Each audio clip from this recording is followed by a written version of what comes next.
Hello viewers. Well, it's not long now until the launch of Forza Horizon 4, much anticipated game, and it looks absolutely stunning, so I was really looking forward to a hands-on. Finally got my opportunity on a near final version of the game. Also had a little tour around McLaren as well, which is always a great privilege. But before all that, I caught up with the creative director of Playground Games, Fulton, to talk about some of the work that went into Forza Horizon 4, some of the design ideas, and just learn a bit about the game before getting on for my session. Let's see what he had to say. We're here at a preview event for Forza Horizon 4. It's pretty exciting in that people are getting hands-on with pretty much near-finished code of Forza Horizon 4 for the very first time. I think it's very fitting that we're here at McLaren Technology Centre in the heart of England, because obviously Forza Horizon 4 is set in beautiful, historic Britain. And McLaren have been a great partner to us and obviously provided the incredible McLaren Senna, which adorns the cover of the game. And I think the game being set in Britain has been a labour of love for us as a team, and almost kind of a journey of rediscovery. We're a British studio. We're based in the Midlands. I think many of our staff grew up here. And I think for many of us, certainly for myself, the process of choosing Britain as our location, going and researching it, and starting to build a game set in our home country has been a fascinating process, different totally from every other Horizon game we've made, where we've been trying to recreate an imagined foreign location, a kind of glamorous, maybe exotic location. This is our home country. We know it intimately. I think our attention to detail in building it has been higher than ever before, because intuitively we know what Britain looks like. We know what Britain feels like. We know when something's not quite right in our game. And as I was saying to folks earlier on today, I feel great about the decision to set the game here, which maybe wasn't the most obvious decision we've ever made. And I feel great about how Britain shows up in our game. I feel really proud of the representation of Britain that exists in Forza Horizon 4. I can't wait for people, particularly British gamers and British Horizon fans, to get their hands on it. We have learned an enormous amount about our players as we've established the Horizon series over the last however many years, and in particular from Horizon 3, which was an incredible breakout success for us, and in being so gave us huge amounts of player data. I think we're past 10 million people have played Forza Horizon 3 now, and obviously that's fantastic for us as a team, but it also gives us this incredibly rich data set from which we can learn about our players, learn about our players' types, our play styles, and really the thinking behind the structure of Forza Horizon 4 is born out of that kind of analysis. The TLDR of this is really, we have an incredibly broad range of players, and we like to think of Horizon as a game for everyone. What we observe from our players is that they fall into lots of different types. There are many things that they like to do. What we've tried to do with the structure, the sort of the campaign, if you like, of Forza Horizon 4, is recognise and celebrate the differences that our players have, and allow everyone to progress whatever it is in Horizon that they love to do. So typically in a Horizon game, if you go and do races, then you will progress your game. That's really been the sort of spine of the progression of most Horizon games, and that is obviously still the case. You can still go and do races. You can do road races. You can do dirt races. You can do cross-country races. But there are a bunch of other things in Horizon games which people love to do, people excel at. In some cases, we have great creativity tools in Forza. We have the paint editor. We have tuning, we have the photo mode, and we have incredible photographers within the Forza community. You can still do all of those things, and doing so in Horizon 4 will progress your your campaign, just in the same way that going and doing dirt races or road races will do. And what we hope to achieve from this is really to celebrate and reward the people who add to our community and the people who create, really valuable things, not just for themselves but for others within the community, and allow them to progress to the ultimate goal of the game, which is to become, and it's very loose, to become a Horizon superstar. And it's deliberately broad and high level because we really don't prescribe how you get there. You can pick and choose, and we like to think of our game as a chocolate box, where you never have to have the same thing twice, and you can always get different and varied experiences. So I think the single biggest paradigm shift in the way Horizon plays in Horizon 4 compared to the previous games is that after 5, 6, 7 hours at the start of the game, what we call the prologue, we're going to let you loose in a shared world, and by default that shared world will be an online shared world, and the people you meet there, the other drivers you see, will be real people, real drivers doing their thing within the game. At this point, I always caveat that by saying if you don't want to play online, we don't force you to. That's a really important point that we can't say enough. If you're one of those people, and we absolutely realise that there's loads of people who don't want to play online, you don't have to. It's as easy as pressing a button in the pause menu. But we do believe that your experience will be more fun and richer, not necessarily from playing with others, and we don't expect everybody to suddenly become a multiplayer, suddenly play everything in co-op, but your experience within the world will be more vibrant and varied, because you're going to be living in this beautiful British world with other people, and they will do things which are unexpected and unpredictable, in a way that drivatars, which we've had for the past couple of games, we can never really program to have that level of variety, the level of variety that real people bring. There are traffic lights. You'll actually, there are traffic lights. Interestingly, for the first time in the Horizon series, not on the back of the box. We've always resisted having traffic lights in the game. Some people have noticed, but not as many as you'd think. And the reason we've resisted them is because of what they will do to civilian traffic and how they will impede gameplay. Because you think that working traffic lights, traffic queuing at red lights, for example, is a great authenticity point. It's less fun when suddenly those traffic lights create a dynamic barricade that halts your progress. We do have traffic lights in the game now. They are always green, which I kind of think of as a metaphor. There is so much to talk about in this environment. Once we've decided that the game is going to be in Britain, the next step is deciding which parts of Britain. And that's a process that happens in every Horizon game, depending on what the location is. For Britain, obviously, suddenly everyone in the studio has a vested interest. Everybody, is campaigning for their hometown or part of, the place that they come from. So there's absolutely no shortage of suggestions. And honestly, there's no shortage of beautiful and historic and iconic locations in Britain. So whittling it down is obviously the challenge there. We wanted to make sure that we had England, we had Wales, and we had Scotland represented in there. Obviously, you can hear I'm from Scotland. I'm excited that the city of Edinburgh is the city environment we've included this time. It's an incredibly beautiful city, a historic city. I remember it. Well, I worked there for a couple of years, but gamers might remember it from PGR2, which had a really fantastic set of tracks. One in particular that sticks in the memory. So there's kind of there's a gaming callback in the inclusion of Edinburgh there as well. At a more granular level, Britain has required us to really work on a lot of our environment authoring processes and our rendering technology. One of the first questions people asked me when they heard that the game was set in Britain is, will there be potholes? Which says an enormous amount for the state of Britain's roads. That's the most the first thing that people think of.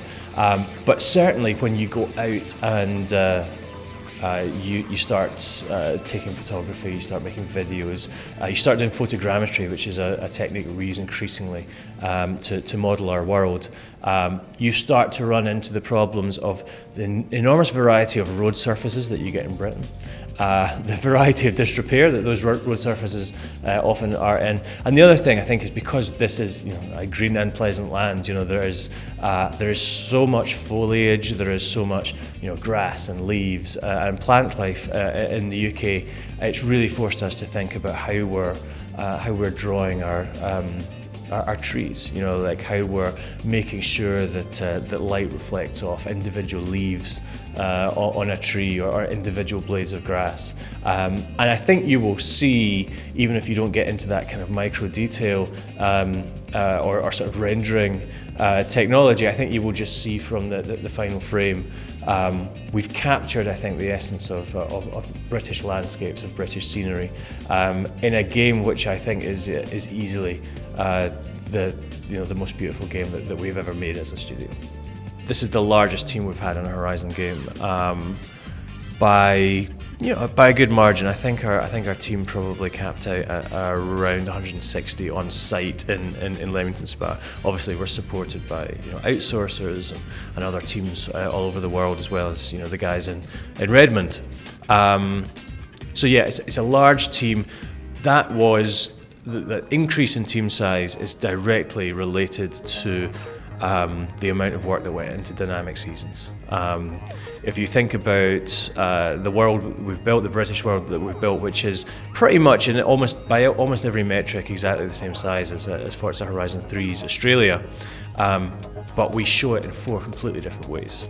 And really, seasons change everything. Sounds like a marketing tagline. It is genuinely true, certainly when it comes to environment production. It's kind of one of those rabbit holes that you go down as you start to think about each individual scene and each individual season, just how much changes from season to season.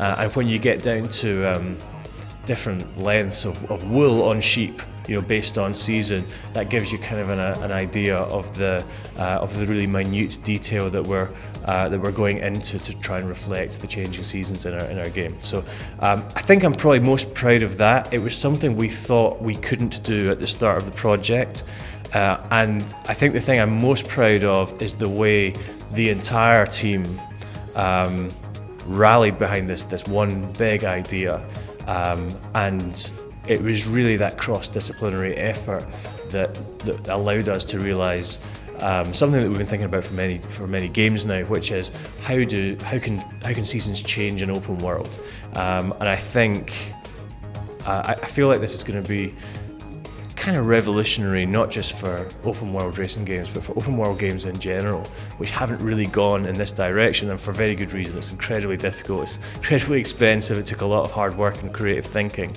and it's that I'm most proud of, that we took on this really tough problem and solved it in a way that I think is going to be great for our players. So we thank Ralph for his time, and of course here we see the lake outside the McLaren Technology Centre. It was an insightful chat about the entire game there. We're going to talk a bit more about that on the team chat in the coming weeks and look at the different aspects of the game. And I've got another separate preview coming up, just talking about my time on the game as well as reflecting on some of what he discussed. But the surroundings of the McLaren Technology Centre are a wonder, a sight to behold. And wherever the current team is in terms of their current performance, from a historical standpoint, McLaren is one of the greats in the world of motorsport, in the world of Formula One, and all around you is symbols of success. And you can see here some of the various different cars you'll see from different eras. Of course, one that's always fascinating is Lewis Hamilton's 2008 F1 car, all singing, all dancing aero cars of that time. Which are still stunning to look at, even by this day. And I would be fascinated to know where it was going in terms of technology. You go back, a few years earlier, obviously, early 90s, and you have what I call the pure Formula One car. These early 90s cars look like Formula One cars. They have just the the wheels, the shape, the design. There's something raw about them. And there's a part of me that wishes the future of Formula 1 retained that early 90s look in a way, that it found its place. F1 will change, it will evolve, and so will its viewership. But what's great about this McLaren Technology Centre is there's so much heritage and so much success in so many of these cars. It really is amazing to see the variety and the detail. And as a motor racing fan, the privilege of being up close and personal to some of these machines, knowing what they achieved. A little cheeky moment here. I'm doing something a photographer did back in '98. F1 fans, you know what I mean. This would not have been possible years ago. There's no way Ron would have allowed me to do this 10 or 15 years ago. So I just took the opportunity of chucking the camera in the car. Those who don't know will know that the McLaren at the time in '98 had a secret brake, extra rear brake in there, and so that was a bit of footage there. I think we saw Kimi's car, and yeah, I mean it's a various mix of McLaren's Formula 1 but also McLaren Automotive, and the developments of the McLaren Automotive team over the part of the company over the past few years are stunning. I mean, McLaren P1 is still in many respects still my favourite. I just love the flowing design. I suppose it reminds me a bit of that 2008 F1 car. And then of course you have the McLaren Senna, the new McLaren Senna, which of course cover image car of Forza Horizon 4, and it's a stunning machine, but it's, for me, looks wise, it's not really a looker in the same way the P1. I wasn't so keen on this particular paint job, but that's another thing entirely. But either way, it's all about the performance of this car, and there's no doubt about it. If you were sitting in this car, you would feel the fear. I mean, the power and performance of a car like this and what it can put your body through is unbelievable. And then you look at where we've come from in terms of cars, and where technology is now. I mean, it's moved on a long way, but when you look at what existed 100 years ago and what we're going to have in 100 years' time, it boggles belief in terms of the improvements made to the technical aspects, the design, materials. I mean, here you see the big wings when they were bringing in aero. I mean, there was no wind tunnels, there was no testing, nobody really knew what these wings did. They were completely unstable at high speeds, and I think somebody said the front wing was called the guillotine, and of course it got banned after one race, as I understand it, but it says it all really, just how dangerous these wings were and the bits they were putting on the car. And just look at that, there's an engine strapped to your back, and you're basically, you're sitting in effectively an aeroplane with no wings, essentially, just trying to keep it down. I mean, the early cars were basically aeroplanes with the engines at the front, but you really see the development very quickly through the years. Safety wasn't a primary concern so much as speed, but it really was a stunning walk around the McLaren Technology Centre, and a great privilege whenever I get to attend and see some of these cars. It's a wonderful privilege. Of course, onto the game itself. I'm going to talk a bit about this on a future video. The first thing I wanted to do was adjust to see the performance mode. I was playing it here and saying, oh, it's running at 30 frames per second. I want to change this.